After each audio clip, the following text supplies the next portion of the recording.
Magnus, congratulations. Thank you. We just had Fabiano on, and I have to ask you the first question. He did mention that there were a couple of celebrations last night before flying in for this one. Can you confirm or deny that? Well, I left very early, so I don't know about that, but sure. I mean, didn't have so much time to do anything else than catch an early flight and get home to play. And Magnus, you've been continuing your good form from Zagreb into this event. How do you feel in general with your play today? Yeah, I was pretty tired today, so my play was not so good, but I managed to eke out some games anyway. But I think Jordan also probably was tired after the Dutch Championship and probably an emotional match yesterday. And it seemed like he was missing sharpness in the critical moments, really, because most of the time he was not thinking so much, and he only started thinking after he had made mistakes. So I think he was just not in great form today. You know, Magnus, Fabi just mentioned that it's a tough schedule these days for professional players. So many over-the-board events followed by these online cycles. And so it got me thinking you and him were in a similar boat, both traveling. We know that it may not be the last time, nor was it probably the first. How hard is it these days to be a professional player when the schedule is just so darn packed? And what do you do to try to keep yourself fresh when you're on a plane early and playing in events like this? Well, he had it easy. I played 2 weeks in Dubai before I came to Zagreb, and he didn't. So I'm playing back to back to back.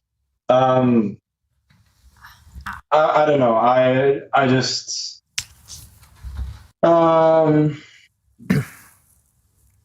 didn't do anything special today. I mean, I had to get up early, at least for anyone's standards, but especially for me. And then I was just hoping that I would get through today, and then hopefully tomorrow I should be back in good shape. Thanks for that, Magnus. And you have an early day in the office today, wrapping it up in 3 games. So get some rest, and we'll see you back in action tomorrow. Yeah, thank you. Magnus Carlsen takes his match as well in just 3 games. He wasn't very happy with his games. That was surprising. Magnus saying that he's a little critical about his play. I think it was fair. I mean, the truth is, I think Jordan beat himself a couple times. The H-pawn in one move with King D3, and then we had an even worse knight endgame where Jordan played this knight to B5 move. So I think Magnus, like a lot of great players, is kind of always a little overly critical of himself, but I don't think it's unfair. I think he should be happy with the win. He should get some rest because Jordan really, I think, unfortunately beat himself today. It has been quite a ride for Magnus with Dubai and then straight into Zagreb and now straight into the Aimchess Rapid. He gets the job done in 3 games. Before the other players, action is still on as Fedoseev and Abdusattorov have to win their 4th game on demand to force a tie-break there. And we've got the players there ready. Naribek Abdusattorov looking fully focused on this one. Wow, that's a meditative pose right there. Body language expert coming in. Either the camera's frozen or he's meditating. Either one is possible. But no, clearly he's not frozen. He's really getting himself in a zone. And you asked which player should have the better chance of a comeback. I kind of pleaded the 5th on that. I basically said I think both Fedoseev and Noterbeck are in big trouble. But I think that Noterbeck can focus from a psychological perspective, guys, on the fact that he had his chances in that game. Right, and it blundered itself away in the queen ending, and those things are very tricky. So I think if he can keep himself focused psychologically, he has a chance in this one. Yeah, and he does need a good opening. We know Wesley will take any possible opportunity to simplify the game, to take all of the risk, all of the sting out of the position. So, okay, a pause there from Abdusattorov just briefly, and he goes for the Queen's Gambit declined. What do you think of this choice, Simon?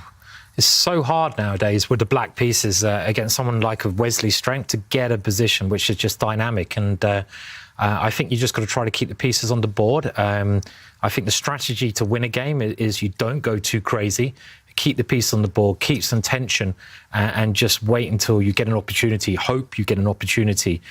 Wesley going for this exchange variation, and this is, as you say, one of the most classical pawn structures you can get. Yeah. And we often see more exchanges coming up in this, which is, there we go, the bishops now getting exchanged as well. And where's the opportunity to win going to come from? But Wesley didn't go for the Berlin, so at least you have that, right? Wesley didn't play in an opportunity to get a draw as white. He didn't go for the Berlin, so I feel like we should all acknowledge that, yeah. But that might be because Nordebek might have chosen the Sicilian and some attacking ideas there. But I have to say, when you're in a must-win situation, Wesley's got to be the worst opponent to face, especially with the black pieces. He's just such a tough opponent to beat. I agree, totally. His style is we were talking about this in whatever hangout sessions we have. Obviously, Magnus Carlsen is the best chess player in the world. I think Wesley in many ways makes the least amount of mistakes at times. I feel like Magnus wins more games and he puts the pressure in the right spots in terms of getting those close victories. But Wesley doesn't lose a lot of chess games and he doesn't beat himself, and that makes the situation even harder. Yeah, Magnus is the one who takes the most calculated risks, the best calculated risks. Wesley, for him, the word risk doesn't exist unless he really needs it to. And he's in that dream scenario. A draw is good enough and rock solid for white. But at least pieces are on the board. That's good news for Nordebek. And another player who's in a dream scenario is Levon Aronian. He needs just a draw in this final game to stay in the winner's bracket. Fedosiev has to win on demand, and he goes for the Sicilian, the Sicil for the kill. Let's do it. Let's do it. Alapin, come on, Lev. No one wants to see this. Guess his favourite opening. This is, wow, Queen A5, C3, beautiful move. By the way, I love Queen A5 as a response to the Alapin, though, because so many of these C3 Sicilians do have reputations as leading to some very drawish variations, and Fedosiev plays Queen A5 to make sure that it gets spicy. Yeah, and he's trying to surprise Lev. Lev very rarely plays or employs the Alapin. I've very rarely seen him push his pawn to C3 against the Sicilian. So, okay, at least we'll get a game in this one too. I think Queen A5 is a stinky move, a terrible move, but it looks like Levon's not trying to punish black directly. He's just saying, okay, I'll let you develop normally. I'm just going to get the white king castled. And yeah, we'll see a interesting middle game with all pieces left on the board. Yeah. I mean, C3 is a very clever choice because, as you were saying, so many of the variations are just drawn and there's not much that black can do. But the setup we have now with this move that Fed has played in this position, it's kind of like, I think he'd be quite happy, actually. Yeah, and you see he just perked up in his chair. He's like, all right. Yeah. I mean, honestly, he plays D5. He's going to get a position with a fight here. Definitely. So obviously, like you said, David, Queen A5 is a stinky move, a good adjective there. That's a PG appropriate for my kids, you know, a PG appropriate adjective. But I like black's position, at least from the standpoint that he's going to get a fight, going to get an opportunity to play for the must-win game that he has to have. Yeah, and we should mention the black queen lands on A5. Don't try this at home, but the reason was it's on the same diagonal as the white king, so there are some pins there. It's impossible for white to occupy the full center with his pawns. It was not possible earlier to play D4 in one go. So there is a purpose behind this slightly strange move. Yes, black will lose time dropping the queen back later, but at least he's gained something, gained a bit of time, maybe at least in kind of positioning the pawns. And there we go, occupies as much space as possible. Nice position for black. Yeah. This is Fedosiev going for it from the very start. It's sort of more determined by the match situation than anything else. He has to go all in, and that's exactly what he's doing with his opening play right now. Yeah, I mean, why don't players do this all the time rather than play the Berlin? This is the question you've got to ask, you know? I mean, like, he's got a very playable position here. It's very rare that you get a space advantage with the black pieces, and he's got a space advantage. And he should be playing the Sicilian more often, you know? It's clear. No more Berlins. I agree. And if we get an exchange on D5, we get one of these Maroczy, Bind, Boleslavsky hole type structures, and we're going to see it, right, where black is going to have the space advantage with the E5 and C5 pawns. And again, okay, like, obviously we're sort of a little biased toward black because we want to see a fight. We want the element of Fedosiev having a chance here. I think Levon is also in a very solid position, right? And it's not like he expected the big fish to roll over. So we'll have a fight, for sure. Yeah, and Levon has castled his king to safety. Black has to decide how he's going to develop his pieces. Yeah, White's done nothing wrong, so White's not going to be worse. It's just the fact that it is quite an exciting position, quite imbalanced position that's kind of pleasing us here in the studio. And, okay. We've only got 2 games. Yeah, I was going to say. We just had all this drama and these huge moments of Auto Queen not being turned on, and now it's like, oh, we get a calm little round here. Only 2 games. We're going to get to dive into some chess here. And that was fun with Fabi saying that this is exactly the reason that he keeps his auto promote to queen off. Yep, that's a pro tip for everyone at home. When you switch, because it's a global universal setting for any user on chess.com, it applies to all your games, and you always want it in bullet and blitz. But he made a really good point to say, in rapid, I go out of my way and turn it off. And again, this is the modern world. We are living in a global online chess, hybrid environment. And I think those types of things can pay dividends. And it's a practical thing that you have to think about depending on the format you're playing. I'm going to admit mine isn't on. What about you guys? Simon, David? I've got auto promote to queen on. Yes, same. Always have done.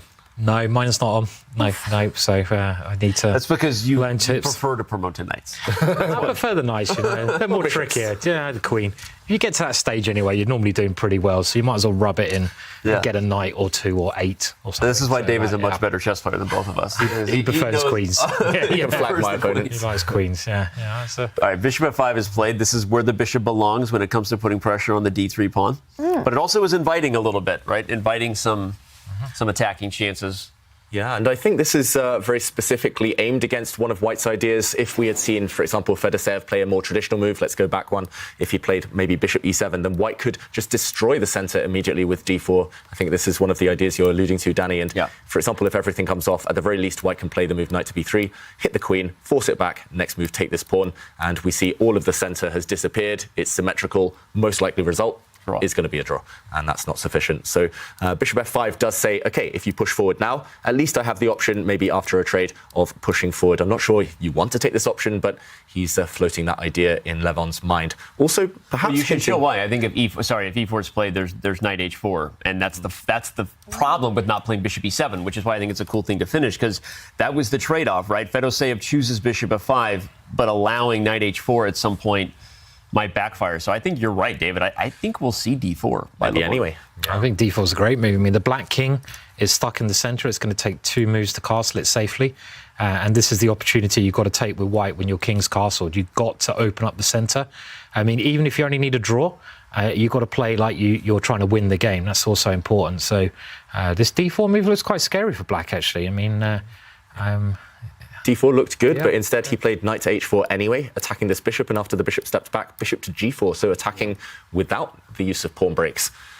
He's hoping for a bishop trade, and the white queen gets very active suddenly. Black cannot castle on the queen sides because c8 is covered, and you cannot move this bishop because the white queen is so active, attacking g7.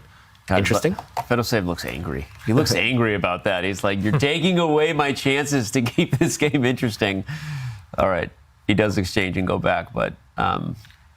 Yeah, it just feels like Fedoseev had this really fascinating opening approach, trying to gain space. But now we see White, the king is castled, pieces are coming out, more free play, the E line is open, the knight can jump to the center of the board, the rook can shift 1 square, start targeting the black king. Feels like the opening worked out for Levon. It does now. Yeah, I agree. As you were saying everything, I was nodding my head off camera, and I agree with you. I think this game is starting to slip a direction that... makes it harder for Black to come up with chances. So, you know what he'd love to do, David, just because you highlighted it, I will finish that point, is he would love to castle queenside. Just get the kings on opposite sides of the board, gives you that practical chance of, at least I can throw everything in the kitchen sink in a game that I absolutely have to win. So I think he'll try to orchestrate something. Somehow try and kick the white queen away and castle queenside. I mean, he can go g6 and maybe f5. Yeah. That's kind of a useful plan to play, something like that, to try and block the queen on that side. Yeah, and let's before we leave this one, let's also highlight that while Lev did take some of the air out of the position in the light squares with the bishop trade, let's not forget that d3 is tender, and that was the problem with trading off that bishop, is White does have a weak d-pawn. So it's not like there weren't consequences in terms of the choice Lev took. And at some point, if there's a rook on the d-file, watch out for that d-pawn, because d4 is not happening anymore for White.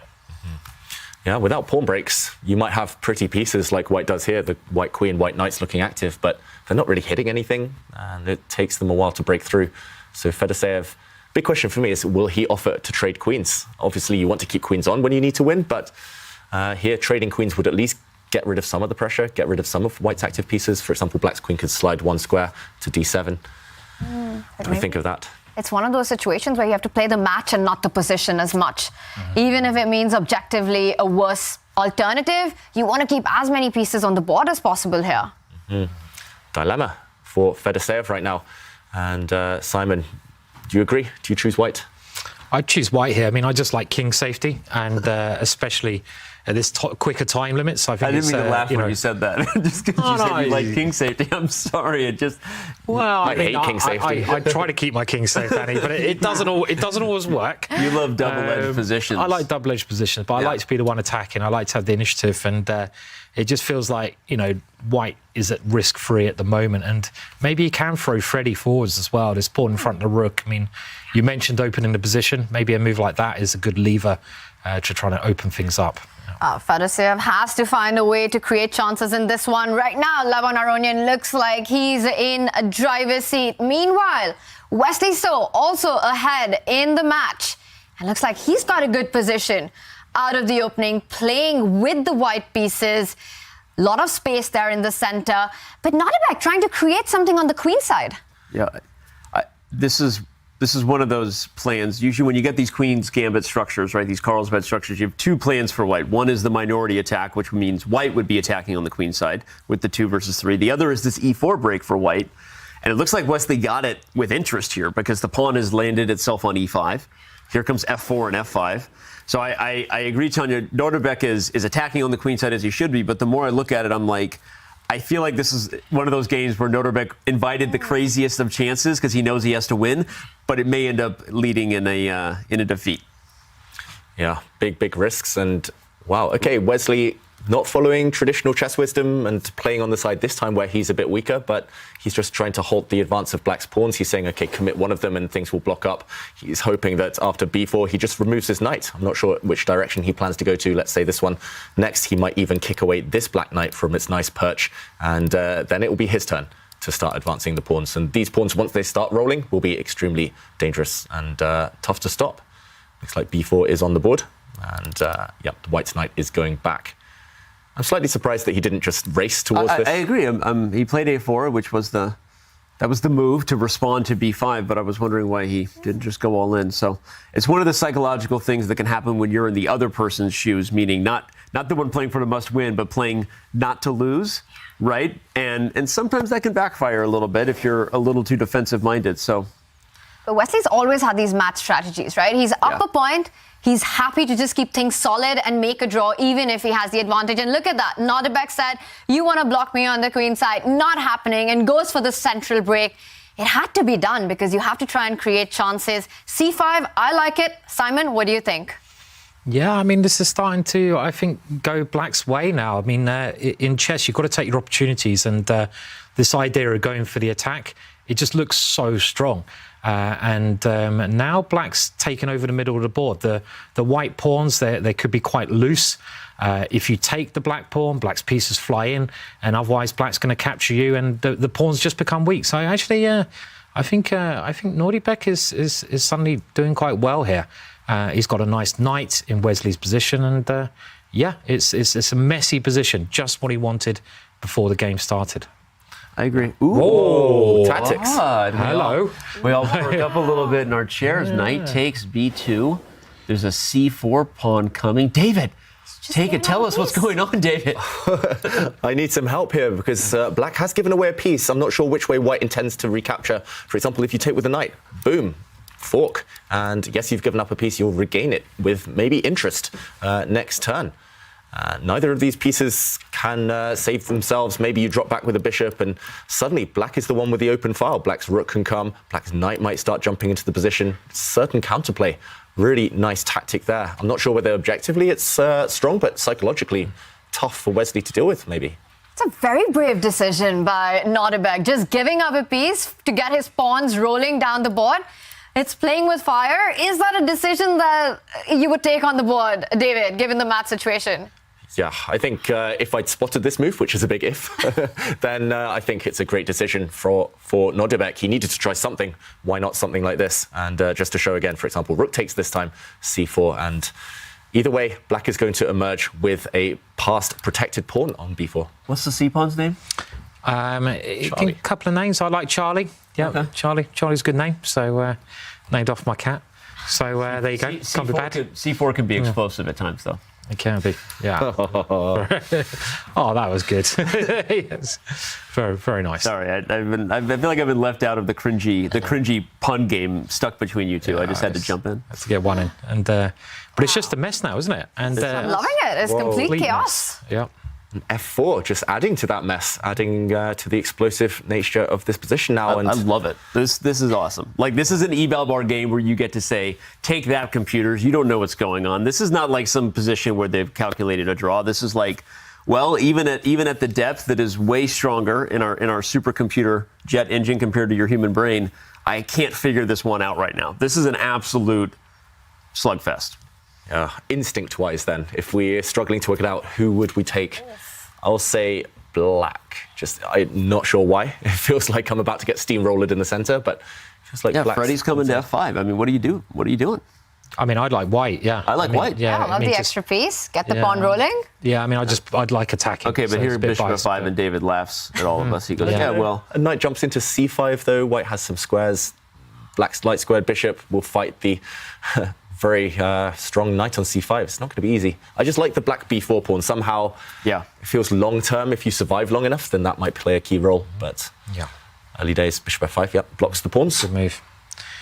Yeah, this is a very, very strong move, isn't it? And you're right, that b pawn, if you get to an ending, probably all endings are going to be just winning for black because you have this protected passed pawn, the passed pawn which has got support from his brother. And white never got this f5 move in. So, as usual, David is probably correct here. So, computer just says 0.0 probably. It looks like it's in the balance, 50-50 here. But, real matter of taste because this is anything but level, but a draw. It's funny because big positional advantages for both sides, right? That knight on c5 is so dominant. It's on an outpost square. Black can never attack it with a pawn. Protected passed pawn on b4, one of the most long-term positional advantages you could have, right? If white slips up, every endgame is winning for black when you have an advantage like that. So this is a fun one because you get those. It'll stay equal as long as players are playing accurate. If someone makes a mistake, and it's going to give you an eval bar heart attack here because both sides have very different advantages than the other. Yeah, and slightly interesting to me that he kept a pair of knights on the board. Yes, this black knight might slide into c4, but it doesn't feel like it's doing too much there. And white's knights now are just immovable.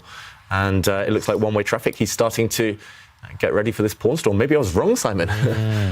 Well, that last move, I mean, if you can get this move f5 in, so if you can move the pawn in front of the queen one more square, generally that kind of structure, it's just game over. I mean, those pawns are just too strong. They can always start an attack. They can always create a very dangerous passed pawn. And with the last move, white is obviously threatening to do that. And can he not just now steamroller, push those pawns forwards, get some space, get the attack going? And it looks really horrible for black. I'm surprised your valuation bar is not more in white's favour, actually, at the moment. I think it's about to happen. Nordebek just moved his rook on the C line, and Wesley still going into a bit of think, but g4, it's coming. You've got to get those pawns moving. Maybe black is going to give the bishop in the middle and give a pawn up just to open up the position. Maybe this is his idea. This might be the clever way to try and create some counter chances here. Oh, it's interesting because rook c3 and knight a4 are coming. Yeah, this is probably what. So this is probably what he calculated, but clearly the computer didn't like something if we back up. I guess the main thing is white actually doesn't have to take e4. That's the problem. Yeah, maybe you just move and continue with your idea, Simon. That knight on c5 is just more of a unicorn than a knight. It's dominant and magical. Yeah, and this That's what unicorns are. But they also don't exist. This one does. Oh, okay. Yeah. Cynical, Tanya. Cynical stuff. Yeah. For all the kids watching, unicorns are real. But coming to this position, the g-pawn, has it happened? g4, bishop e4 on the board. The queen does move. Danny, good call there. f5 coming next. Yeah, we're doing well with predictions in terms of moves. I mean, evaluation, we still have no idea, but we're doing well here. And I mean, normally black has to play f5 in these positions to stop that from happening. So that would kind of be my first thought. But I don't know. Yeah, it's a mess, isn't it? Complete mess. But exactly the kind of thing you want when you need to win the game with the black pieces. You don't want a boring static position. You want something like this. especially against Wesley. You Yeah. need a mess. That's the only thing. That's the only. That's the one practical thing, regardless of what the eval bar says. Okay, and here comes F5. That's a nice call, Simon, because as ugly as that move is in some respects, and the E5 pawn now is beautiful and protected and passed, you've at least created a situation where under time pressure, White's king is going to be open. You're going to have your shots, as long as you don't miss them. Yeah, and the bishop's quite tasty in the middle of the board at the moment as well. So It looks like a position, exactly what Nordebek wants, one that you play for all three results. Let's check back in, take this moment to check back in with Levon Aronian against Fedoseev. Has Fedoseev managed to create anything? A mess, another mess. What is happening here? Wow. We've seen so many strong pawns throughout the day, especially from Levon Aronian. White has two of those in the center. Black's king is out on a limb on G6. It's taking me a while to get my bearings here. Again, level material, or wait, White's a pawn up temporarily, but... So this is a wild game from where we left it too, because this was one that I thought might be a little bit of a positional affair, right? Maybe White's trying to poke at the light squares and Black tries to hit the D3 pawn. But they went for some absolutely crazy chess, or we wouldn't have the queens off the board and the king on G6 here. So... Black can grab a piece, if I'm not mistaken. Black can take this bishop on C1. I'm trying to calculate here. I think it's a key moment. If he wants to win, and he needs to win Fedoseev, then taking this piece makes a lot of sense. Now you undermine the defender of this knight. If the rook recaptures, then what happens here? What is going on? Black is up a piece. There's two passers in the middle of the board. I'm freaking out. I don't know what's going on here. The valuation bar says level. Yeah, you know what normally happens in these situations where it's completely mental? It's just a perpetual. So the rook's probably just going to check the king. It's probably a draw, and you know that taking away all the fun, Simon. Wow. Oh my God! They call me the Grinch. The problem is Grinch. You're right. Especially from Levon Aronian's point of view, if this type of thing occurs, then he'll for sure take the perpetual, because that would be a match victory. So. Yeah, and instead, maybe in light of that, Fedoseev has taken a risk not grabbing the material. He still has this very strong knight on D3. He's put his rook on D8 instead, so aiming to take this pawn on D5.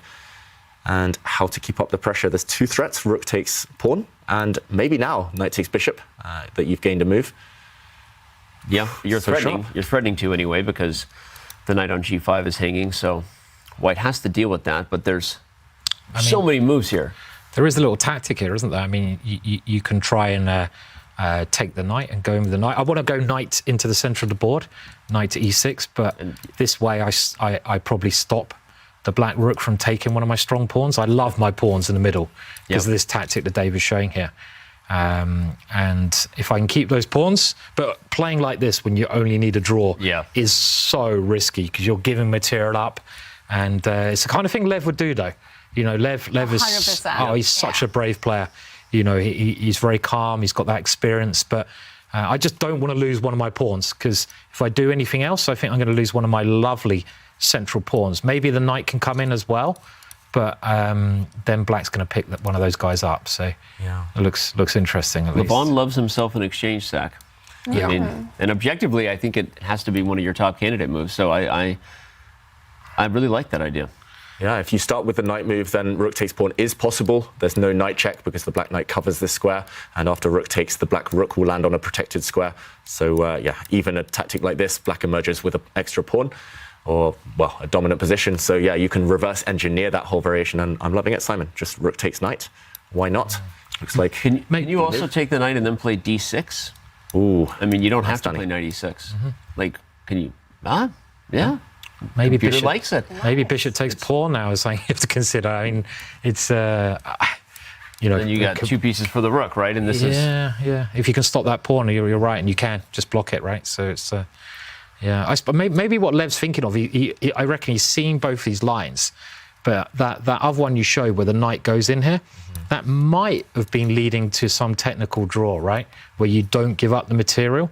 This one is more tempting, I think, but it's more messy. So maybe he's just trying to work out the safest one. I'll be amazed if he doesn't go for this, though. It's Lev. Yeah. I think other players would maybe avoid this, but Lev is a very brave player. Well, and I also think from a forcing perspective, there's your D5 pawn is hanging, and the knight is hanging after knight takes C1. So objectively, it's also Process of elimination. Yeah, process of elimination. You might have to go for something that's a little bit nutty. I mean, we could look at this knight e6. Was that line, do you think, just heading to a draw, though, that you showed? Or if you can pick the d3 pawn up at the end? Yeah, it felt like it's a bit... Black had a very strong pawn there. And I think unless Levon can bank kind of 100% that he's going to get a draw, then he's going to play a principled move. It's his style, as we've been talking about. 3 minutes, though, left. Not easy. And there we go. He does play it. Okay, but predicted. now that he played it, I wanted to suggest bishop to c5 check. Because once, by process of elimination, we maybe figured out this d6 idea is perhaps even better than knight e6. So maybe Black should throw in this check first. Yeah, and then take on d5 if rook e3. Okay, will he give a check here? Fedoseev, he's paused, which means it's on his radar. A lot of players would automatically recapture a rook. They'd see it, they'd take it. But Black can give a check, and the question is how much that changes. Oh, there's a really worrying sign there. Did you see it? Levon stretching. Levon was stretching. The old flexing. Well, right as you're refilling the beverage over there, Levon takes a stretch. Yeah, that means Lev is feeling very... I mean, is that his thing? He stretches, stretching his... He's a stretcher. Levon's a stretcher. Can we just call him what he is? He's a stretcher. Levon's a stretcher guy. And you play that kind of a move, you sacrifice that rook, that exchange for those central pawns. You want to flex a bit. This is your moment. And he took his time, he calculated it, he feels that's his best chance. And Fedoseev, he's reaching out, he's about to make a move. Will he capture the rook or will he play the intermezzo? He goes for it, a check on the board, making sure the bishop remains ahead of the pawn chain that's in the center. Is there a possibility for White to actually interject and block this check? And he doesn't. Right as you called for it, I don't know if it was best or not, because I think, okay, I wondered if the move was rook takes d5 first. No, clearly it wasn't, but maybe not. Okay, it's all happening so fast, but at the very least, from Fedoseev's perspective, we have a 3-result style position, right? The rook and a pass pawn versus the 2 minors. And if both players get under time trouble, anybody's game. Yeah. Anybody's game. And let's just point out one big difference from the line that David was looking at earlier, that now the D pawn isn't blocked. Black does have the option to actually go D2 and push that pawn. Yep. But is it a weakness, David, or a strength? That's the key question. This pawn is 1 square away from glory, from promotion. White will block, and Black needs something now. You cannot allow this pawn to fall, otherwise Black can simply resign, let alone try to get that draw. And I don't see it immediately. Maybe you can take this pawn, hit the bishop, and hope that there will be some pins at the end, but I don't know. It feels like White can simply retreat. White has got everything protected. And up on material, bishop and knight will beat a rook long term. With the draw in hand, that looks fine. Wow. So, okay, he doesn't push the pawn instead, rook to c8, and yeah, still anyone's game, but Levon should be safe enough. We will check back on this as this endgame does heat up. Meanwhile, Nordebek up to Satrov. Is he about to make a comeback in this match? Absolutely a wild position there we have, but Wesley down to 2 minutes on the clock, trying to create something on the king side. Meanwhile, Nordebek with all the pawns on the queen side. What on earth is going on here? Yeah, a blunder just happened right before we got here. Sorry for the stutter there, the speechless. It was a totally closed Queen's Gambit type of position, and Wesley blunders a pawn and allows the entire queen side to fall with it when he lets knight takes a4 happen. Or what's funny is I was following it in real time right as we were switching. Wesley goes for knight takes a4, queen a4, and then played f6 instantly as if he prepared this, David. So either he blundered and then bluffed, or he went in willingly for this line to get the practical chances against Black's king. Yeah, it feels like a very strange bluff to make, unless he really believed it. Danny, wondering in this position, what was the idea after knight takes e4? Because suddenly you're hitting the black queen. This rook is protected, so you don't have to worry anything there. And you've grabbed a piece in the meantime. Maybe what he missed is that after queen to b5, this rook is hanging. Yeah. So it does feel like an oversight here that he just simply missed this, and the white knight would have dropped off next. And this is the ruins. Let's catch up with the game position. This is the ruins of his position that's remaining now. And all black needs to do is avoid getting checkmated, and long-term, these pawns should win the game. Wow. Do you know what? Because of my vision, I didn't even see those pawns you just highlighted. And I was thinking, oh, black's doing quite well even without those pawns, because the white king side is actually quite exposed. I thought, wow, you know, actually in this position, the bishop is so strong, the rooks could easily come in, and that's another problem that white has here, right? That the king is a problem here. It's the white king, not the black king, in more danger. And both players touching the 2-minute mark. Nodebek under 2 minutes right now. We've been talking about how Wesley is the hardest player to make a comeback against. But Nodebek, he seems to have created his chances given that one opportunity. How close is he to trying to get this? And I see the eval bar creep up just as I say it. Yeah, still feels like he's close. To me, this was the most human move, the most natural move, just getting out of the way of the pawns. Now black is really threatening pawn to a4, kicking away the white knight and steamrollering through. But yeah, still some work to be done. And Wesley is a tricky customer. I've got to say, this game is very un-Wesley-like. Normally, it's just full control. I was just going to say that obviously we've been applauding Wesley for being such an accurate chess player, but you called out before the day started that it was maybe a clash of styles. And I kind of want to give Nodebek credit for creating chances, putting pressure, because Wesley has made some uncharacteristic moves. In the last game that he won, kind of luckily, he made an uncharacteristically aggressive move. And here again, he made this blunder. So it hasn't been Wesley so formed today. It's not over yet. And even if Nodebek wins this, we're headed to overtime chess. But yeah, I agree with you, David. He's looking quite nervous, Nodebek, and his time is now under a minute. And I said his king was going to be safer, but actually now White has some quite serious threats looming.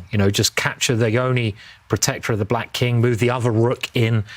So it's maybe a very key moment in this position. No matter what the evaluation bar says, when your king is starting to flutter, and feel the pressure, you've got to be very, very careful. And 30 seconds now. Wow. It's ticking down. Yep. And this looks like a good move. Wow, what a move, by the way. He willingly walks into losing the a5 pawn, but he calculates that the b pawn is going to become a baby girl on b1. Look at that. Yeah, nice full board awareness. That's a really nice move to give up the a pawn, but see the bishop on e4 combined with the rook behind the pawn.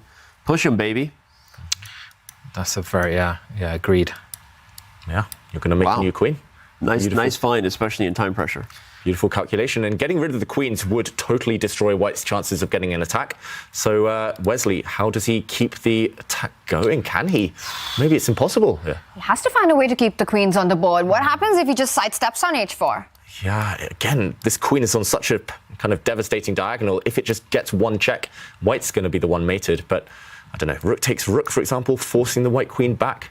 Don't take it with the king. The black queen jumps in. That's game over. That's a good one to show. Game over. This will end in checkmate. So queen takes. Still some work to be done. The white knight will jump in. Yeah. Oh, he's taken this. That is a very strange decision because... Wow, wait, he took on b8. Yeah, oh my gosh. The queens are now off and you just got to deal with this horrible passed pawn. And I know what he's doing. He's planning to sacrifice the knight. Not necessarily a good idea, but... Surely it's not going to be enough. Black just blocks this white passed pawn. There we go. And wow, he's going for the black king. Wait, is there a trick here? He wants to go to f6. Yeah, I think this is... Whoa, rook b6. Rook b6? What a move. Beautiful. Oh my God, you see him? You see that little eye look? He played rook b6 and he did this. He looked at the camera because he clearly has Wesley there. Did you see that? Yeah. That was sexy. We got to back that thing up. That was amazing. He played rook b6 and then poked his eye over there. And Wesley immediately leaned back. He's definitely not expecting this move. What a resource this is in the position. Just hanging a whole rook. If white captures it, black just pushes the pawn. And then you're too late with your own knight and rook. Yeah, and I did just check. That was the only winning move in the position, and he'd spotted it from afar. But you know what? I think he saw it when he played queen b8. Maybe not exactly, but you see how quickly he rattled out those moves? He had really taken his time on that. And that's the kind of brilliant find that completes comebacks. And he's winning now. He's winning now. This means that we will have an Armageddon. And if white jumps in with the knight again, black queen's with a check. Yeah, and Wesley giving a few spike checks here. This won't help save the game. Black's king can easily run away from those checks. Black's going to make a new queen. Beautiful, just giving away a whole rook for the gain of 2 tempi. And that's enough to win the game. Abdusattorov, he's back. By the way, Levon Aronian did draw. Oh, yeah. Wesley saw resigns. Nodebek Abdusattorov gets into the Armageddon. And Danny, you were pointing out Levon drew the game. He's through to the winner's bracket. He stays there. Fedosiev goes down to the elimination bracket. What a round this was. Rook b6, that felt like the move of the day to me. David, take us through some of the big highlights in this big match that we just witnessed. Yeah, you called it the move of the day, Tanya, and yeah, we have to see that in slow motion once again. It was beautiful from Abdusattorov. It was necessary from Abdusattorov. In this position, it looks like the black pawns are queening, but Wesley had prepared a trick, knight to d7, and this is a really nasty threat. b2 would backfire seriously here, due to a mate in one, the black king trapped. But he had spotted that he can get out of this by giving up his rook, and only on this square on b6, because after the rook is captured, the white knight blocks the white rook's retreat, and it can no longer keep an eye on the b pawn. Beautiful stuff. A queen is coming on the board, guaranteed after b2, and Wesley had to resign. What a find that was, which means we are in for quite a ride as Nordebek Abdusattorov and Wesley So will go down to the wire. There will be an Armageddon to decide that match. Meanwhile, Levon Aronian drew the final fourth game and takes the match against Fedosiev, Magnus Carlsen and Fabiano Caruana, winning in style in just 3 games. What a day of chess it has been, and it does continue. And joining us right now is Levon Aronian. He's joining us from Spain. Lev, welcome and congratulations. Thank you very much. What a fantastic match that was. Tell us how you're feeling, not just about winning, but the quality of play. Actually, I felt my play was of a high quality. I was kind of happy with it, except the last game where I was a bit nervous. It's tough to play when the draw is, guarantees you to win the match. But other than that, all other games, I think I played quite well. I'm happy about them. Lev, I never thought that I would hear you say that you were nervous before the last match. It's not something that we're used to. Is it because given the match situation and the opening approach that Fedosiev had, it felt aggressive? No, not necessarily. It's just that, sometimes, I'm not playing well when I need to make a draw. This is not really what I'm good at. It's funny you say that, Lev, because I was wondering if that's what you were referring to, and I was going to ask. We talked a lot going into this round about the players in must-win situations who were Nordebek and Fedosiev, but how hard is it sometimes to be the player who only needs a draw and psychologically wants to avoid changing their game even though the dynamic is in their favor? So what do you do to keep yourself in the right mindset in those moments? It's much harder, and I'm ashamed to say that I'm not really the person to be an expert on how to make a draw, because I failed quite a few times. So there are better guys at this. So this is not really my skill, especially with white. I mean, when it comes to playing with black and making a draw, this I'm generally pretty good at. But with white, I start getting nervous. And Levon, I'm just looking at the room you're sitting in, and I've been admiring your chessboards there and your books as well. Is this? Do you have a favourite chess book of all time? Putting you on the spot there. Man, I wish this was my room. So this is my friend's room. There's a chess journalist. You probably know him, David Yada. So I'm playing from his place because it's very quiet here.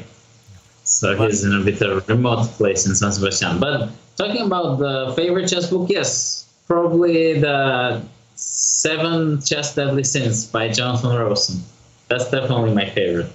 Awesome. Lev, I couldn't let you go. I'm sure we'll see you again this week without asking. How many times, or have you let Ponchik play his own bot this week, and how many times have you played the Ponchmeister?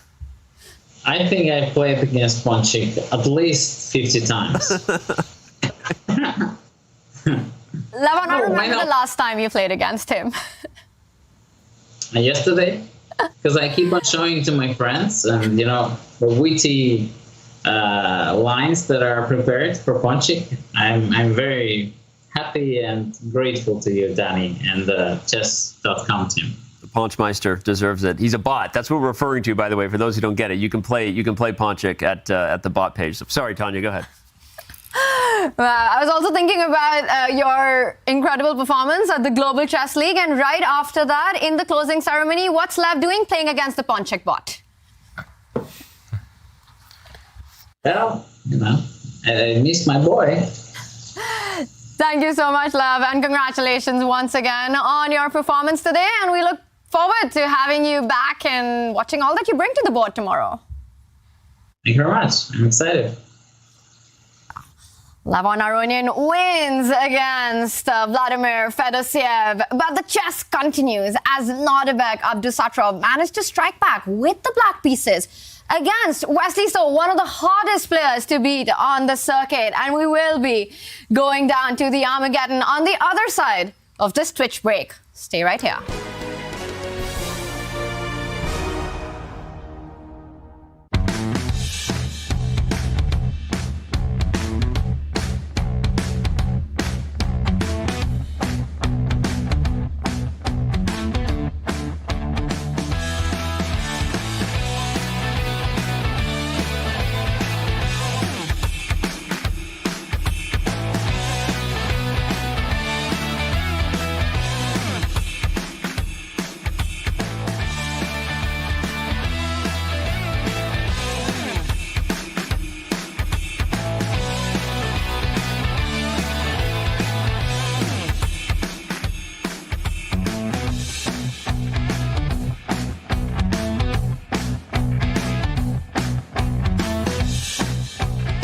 We are now joined by founder and creator of Aimchess, Anton Gora. Anton, thanks for joining us today.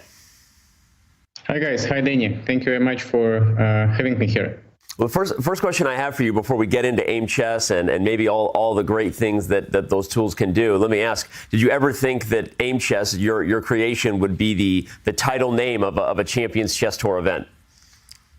I mean, that's a shocker. If you would tell me this in the beginning of my journey, I would say, wow, this is super cool. I never imagined this before. Well, let's talk about the beginning of your journey. And let me just get to the question, why did you create Aimchess? What was it about looking at the tools or maybe your own chess path that inspired you to create such a thing? So, I was always in love with numbers and with the statistics, and I was wondering if I can apply this, let's say, passion to another passion I have, which is chess.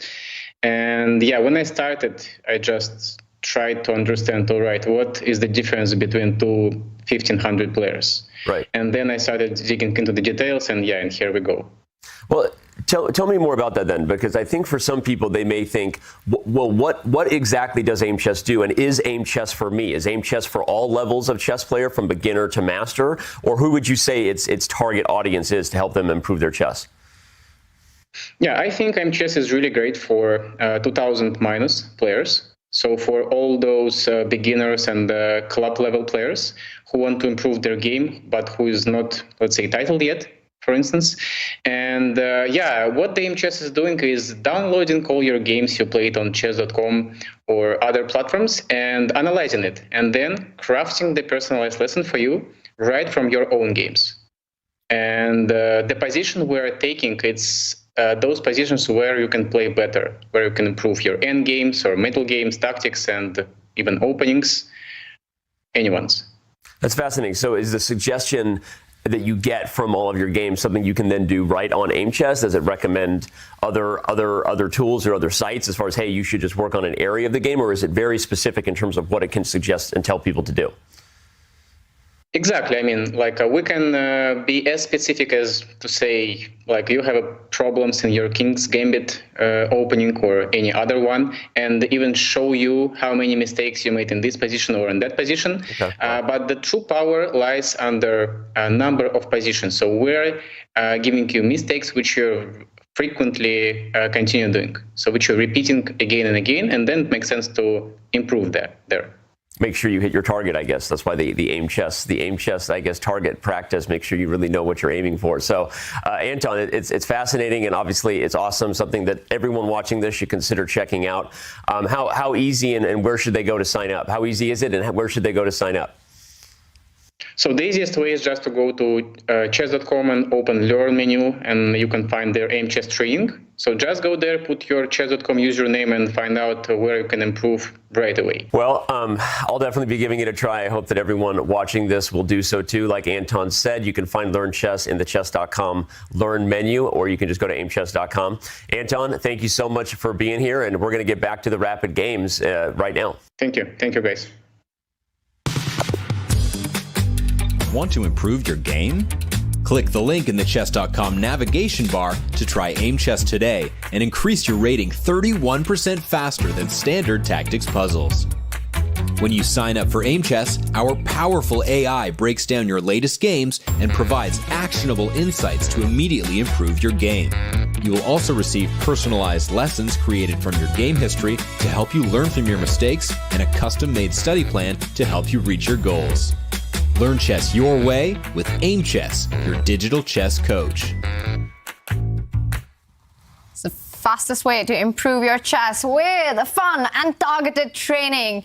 Unlock your potential with Aimchess, and you get your first month free with the code CCT at go.chess.com/Aimchess. So check that out. And meanwhile, it's time for some fast and furious chess because we are heading towards the Armageddon. The clocks are ticking, and we do have the bids by the players. Nadebek Abdusatro with 8 minute 28 second. Wesley so wins the bid with 8 minute 12 seconds. Starts with the black pieces. That was a close one. Not quite the Magnus outbidding Hikaru by 1 second, but pretty close, right? I mean, that's a pretty accurate bid, I guess, as far as anticipating where your opponent might land and that you did want to play black if you're Wesley So. Yeah, very, very close, and it's going to be very exciting. I mean, I don't know how they get so close when they're picking these numbers. So, yeah, that data from the future will be really useful. We've got to say, Wesley's really backing himself to have such little time, such a huge time difference here. We've seen it in the past. Around 8.5 minutes tends to be the golden number. So, yeah, he's playing with fire here. Wesley so wins the bid with 16 seconds. What a bid that was. And it is a format that's so destructive that it's called Armageddon. Let's take a look at the format. The players bid for their time, and we saw the player with the lower bid wins, plays with the black pieces. The opponent starts with the base time, 15 minutes. There's no bonus time, no increment, and flagging is allowed. It is allowed. You can ruthlessly flag your opponent, and that's part of what you get to do when one player is playing with draw odds, is you get to play to the death. So, and I think the lack of increment is huge. Sometimes I think we hear 8 minutes and we know these guys are bullet and blitz specialists. That sounds like a lot of time. Without increment, that's a very big deal. And I agree with your call out, David, that 8.5 minutes tends to be the threshold. But when we see players go below 8.5 is when things get spicy. But Noterbeck also bid lower. That's what I'm saying. I think both of these guys really wanted black, and they liked their chances to get a draw. Yeah, it's interesting because they've had two really kind of complex, decisive games. So Wesley, to back himself to go for the draw here, means he's got something up his sleeve, and we see a repeat of one of the clashes from earlier. This time, Bishop G4. Last time we saw Wesley choose something slightly different, but same opening from Abdusattorov. He's showing he's not afraid. He just wants to keep life, as many pieces on the board as possible, and he'll maybe flag Wesley later, or at least try to outplay him. I said flagging is allowed. It's not only allowed, but it's highly encouraged. It's highly encouraged, in the Armageddon. And we've seen in these bidding Armageddons, often the players are going for this 8 to 9 minute mark. Is that the sweet spot? I would say yes, just because we see them all bidding within that range, right? And again, I don't know how many of these players are discussing it with their seconds, with their coaches, with their friends and family, and with their dogs. I don't know. I mean, where they're getting wherever they're getting advice from, we tend to see players keep it above 8.5 minutes most of the time. But again, in this matchup, these guys did draw both their games before the final two decisive games, right? So I'm just kind of unpacking the psychology there. I think Wesley really wanted the black pieces, so he was willing to risk a few more seconds on the clock. Bold strategy, Simon. We'll see if it pays off, right? Yeah. I mean, it looks pretty solid for black so far. I mean, the structure we've had in most of the games, actually, and more pieces getting in exchange. You've got to think this favours the side that's trying to get the draw. I mean, look, they're just hoovering them off, aren't they? Get the hoover out, and most of them are gone already. There's only a pair of knights left, and they could be gone. And then we get a very pure Carlsberg structure, which David's already mentioned on numerous occasions. And I suppose the one thing White must rely on here is that knight in the centre, supported by a pawn, which will be coming up, the F pawn. I can't see what else White can try to do, really. Yeah, it feels like at some point as well, he'll have to generate an attack against the Black King. It might look counterintuitive on the face of it because White's pawn majority is on the queen side, but it means basically you've locked down that side of the board, so you can switch your full attention, especially your pieces, towards the other flank. And yeah, it's still a lot of life left, despite the fact we've seen all the bishops leave. This game reminds me a lot of the Armageddon battle we saw between Nihal Sarin and Anish Giri at last year's Chess.com Global Championship, and that it was a super tame, and we were sort of like, what's going on here? Isn't this helpful for Black to trade off the pieces and just get to a simple position? But we found that Nihal was going for this on purpose, and the position became super simple where he just drained the clock. Yeah. And ultimately they got down to a scramble where objectively it should have been a draw, but Nihal managed to swindle it. So anyway, interesting strategy. White has to win on demand with those extra minutes on the clock. And right now, Wesley's used quite a bit of the time. He's down to about 6.5 minutes. What do you make of that? Do you think Abdusattorov, having to win on demand, has managed to keep it under control on the clock at least? On the clock, it's been great work. And on the board, that's the bigger question maybe, because now Wesley's offered a trade of queens.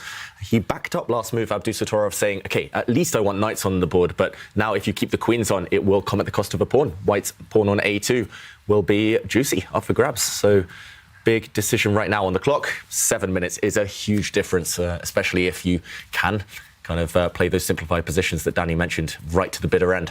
But big decision now, to take or not to take. Yeah, massive decision. I mean, if you take the queens off, you might be getting nearer to that draw because, OK, the queen is the most dangerous piece, as we all know. The only other option I can see, if you just slide the queen over and use your H-pawn and just try and generate this attack against Black's king. And I think in the match situation, this is a much cleverer choice. And maybe even the Black queen can get in some trouble. And there's, I think, quite a lot of danger here for Black. I like it. You know, I mean, that move is because now you push Harry. It's always Harry, isn't it? Harry. He's such a hero. Getting the job done. He is. He needs a medal. That guy. I mean, look at him. He's just going to push forwards, do some damage to the Black king. The White knight's coming in. It's well.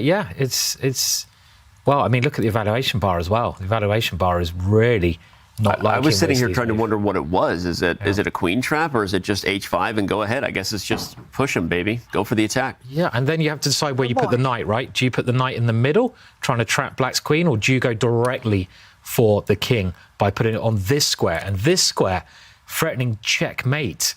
It looks scary, right? The Black queen is well out of play. It's going to take a couple of moves to get back in. And Wesley seems to be disappearing into the camera as well. You know, he's getting nearer and nearer to the camera. I mean, this is scary stuff, right? Scary. If I was facing you here, Simon, I would be terrified.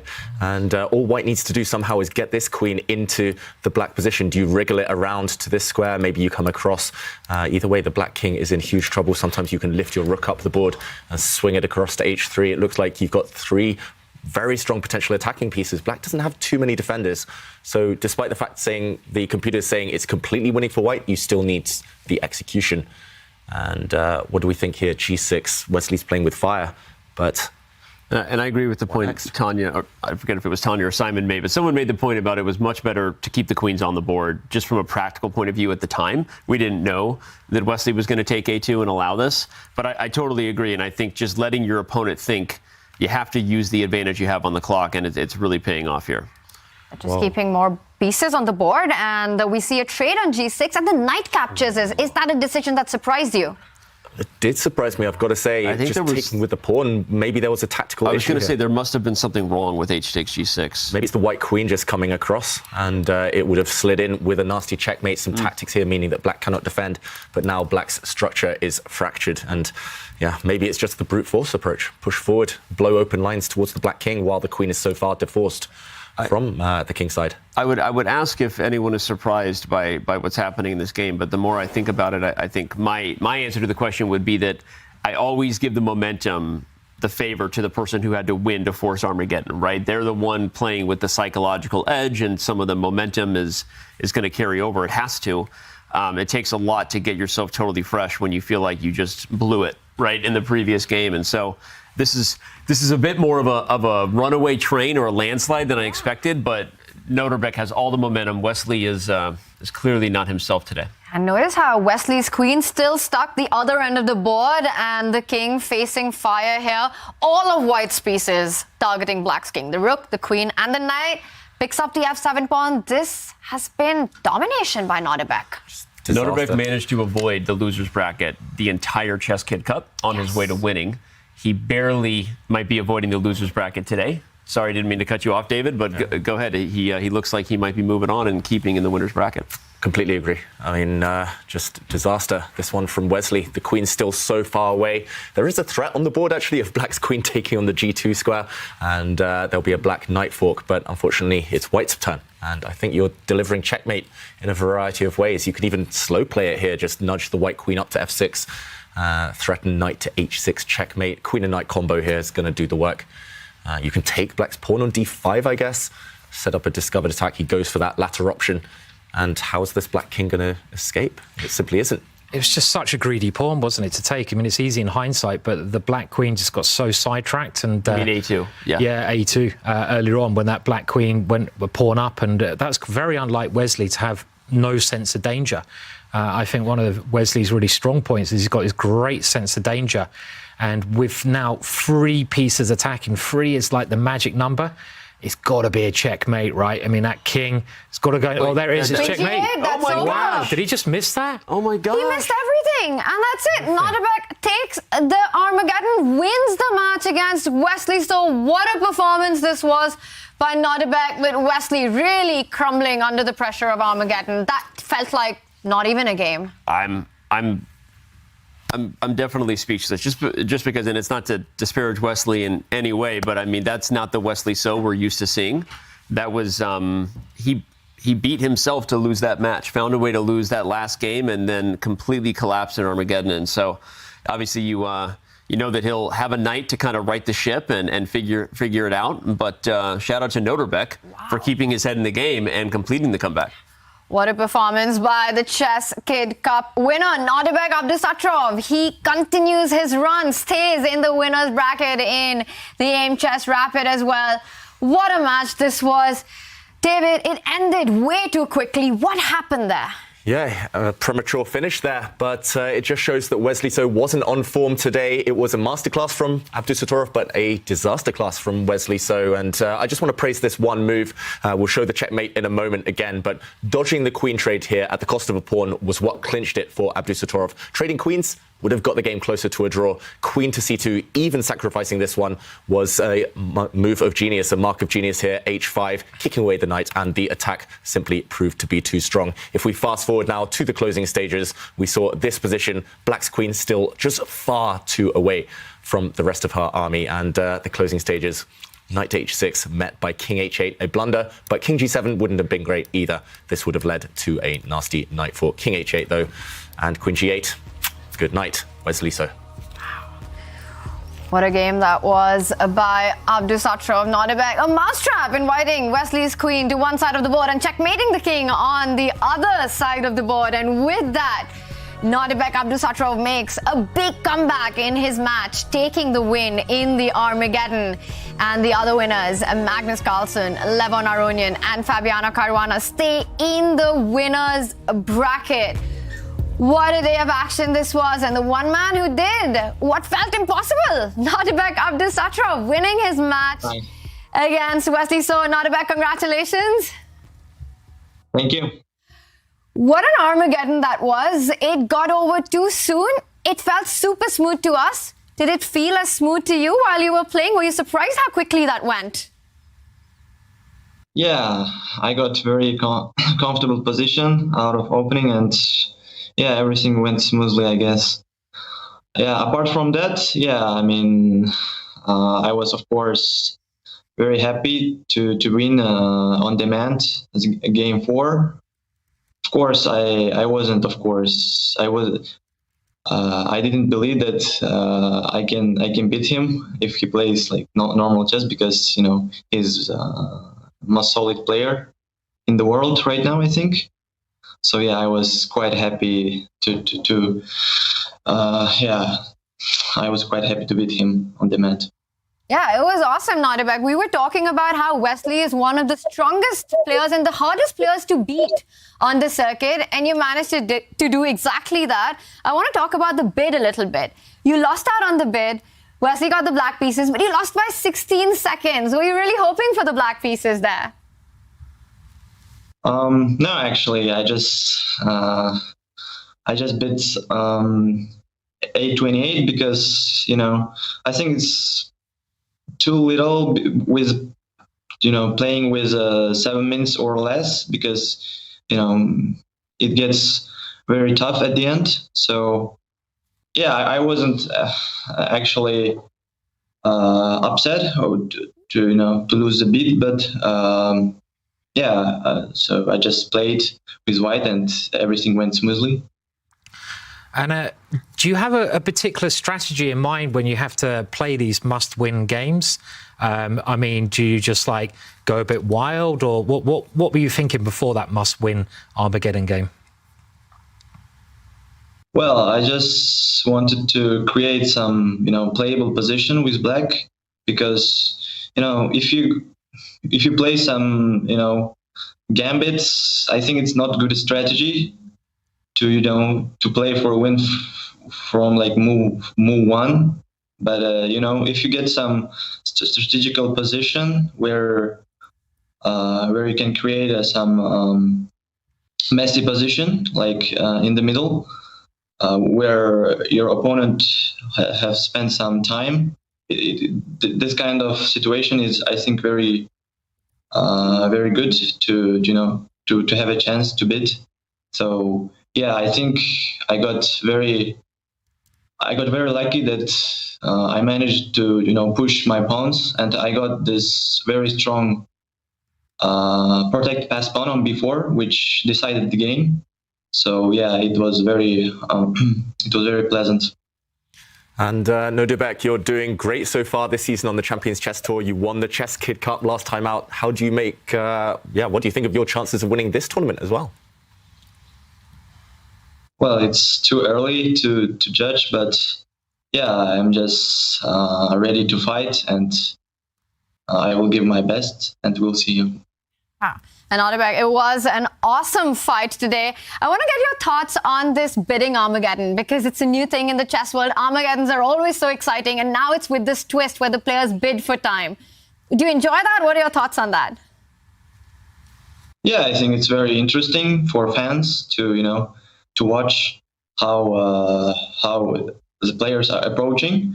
So yeah, I think it's very very new and very exciting thing, and yeah, I'm just very excited to see that. Nadebek, that's really cool to hear.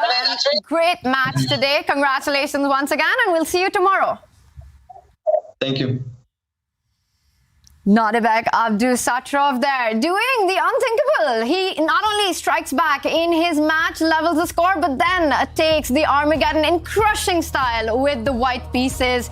And that means at the end of the day, this is our bracket, and the action that's coming up, we will have Nadebek Abdusatrov taking on Levon Aronian. And take a look at that. We've got the 2018 World Championship rematch as Fabiano Caruana takes on Magnus Carlsen. It's going to be a fun day of chess, Simon. Yeah, that pairing, Caruana versus Carlsen, that is just mouth-watering. And I'm very much looking forward to seeing what openings they come up with and how they play. Yeah, and don't forget that Fabi just beat Magnus in Zagreb when they were in the rapid portion before Magnus woke up and went on a tear and blitz, right? So Fabiano should have some confidence, I think, heading into that matchup. Certainly knows that everyone and their cousin is going to be talking about the 2018 rapid affair, because you have to. But we could talk about every single one of these matchups. They're all going to be great, but there's no world where we don't circle that one for tomorrow. Yeah, and a bit of a bonus, we have the appetizer of the elimination bracket. Plenty of big games there with a lot more at stake tomorrow. It's going to be a big day of chess at the Aimchess Rapid as the players continue their fight to win that golden ticket to the Champions Chess Tour playoff. But of course, the fight is also on in our other two divisions. And we got some Shocking update when Matlakov had just 3 minutes, chose 3 minutes for his Armageddon. Ketty, what happened today? Get us up to date with all the action from the other two divisions. Well, Tanya, in the second division, we said at the beginning that the Tabatabai was a big favorite. He lost the first game, and it was sort of wake-up call for him because then he won all the 3 games and won the match as well. The biggest upset is Denis Lazovic's beating Parham, who is so experienced grandmaster. At the beginning of the match, Parham was absolute favorite, but 16 years old grandmaster beat him and goes to the winners bracket. And in the Division 3, we had a clash of big names, Fresine versus Kramnik.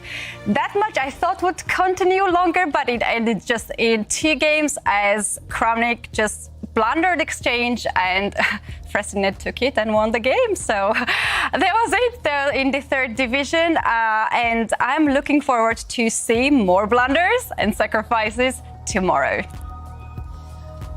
That sounds super fun, Ketty. Thanks for that update. I have to ask you, what did you think about this crazy Armageddon that we had, the big comeback that we had by Nordebek against Wesley? That was a fun one as well. Sorry. It was indeed. It was a great day of chess, and as Ketty pointed out, some big upsets there in Division 2 and 3. What a day of chess it was. Simon, what was the big highlight for you? I think the comeback, right? I mean, who would expect Nordebek to, first of all, beat Wesley with the black pieces in the last game and then destroy him in the Armageddon game? I mean, that was pretty shocking, actually. So, yeah, great play from the youngster. David, Nordebek, so many reasons to be pleased today. Yeah, Nordebek on fire, starting with a bang. But for me, it was the form of Magnus Carlsen, Fabiano. I was especially enjoying Magnus's openings and the pose that he gave for us during one of his games. I would say Levon, too. I mean, he may be flying a little under the radar, but I mean, he might have been in the best form of all, right? He said himself that the other 2 players maybe weren't as complimentary of themselves, Magnus and Fabi, but Levon was like, no, I think I played really well today until that game where I struggle a little bit to play for a draw when I'm leading a match. But it's the stage is set, right? We've got a lot of people who seem to be on form, and here we go. Here we go. It's exactly what we want. And we've got a big matchup coming up tomorrow with Magnus Carlsen taking on Fabiano Caruana and the very in-form Levon Aronian playing against Nordebek. It's a day you don't want to miss, and we will see you here. We'll be back with all the action, same time, same place.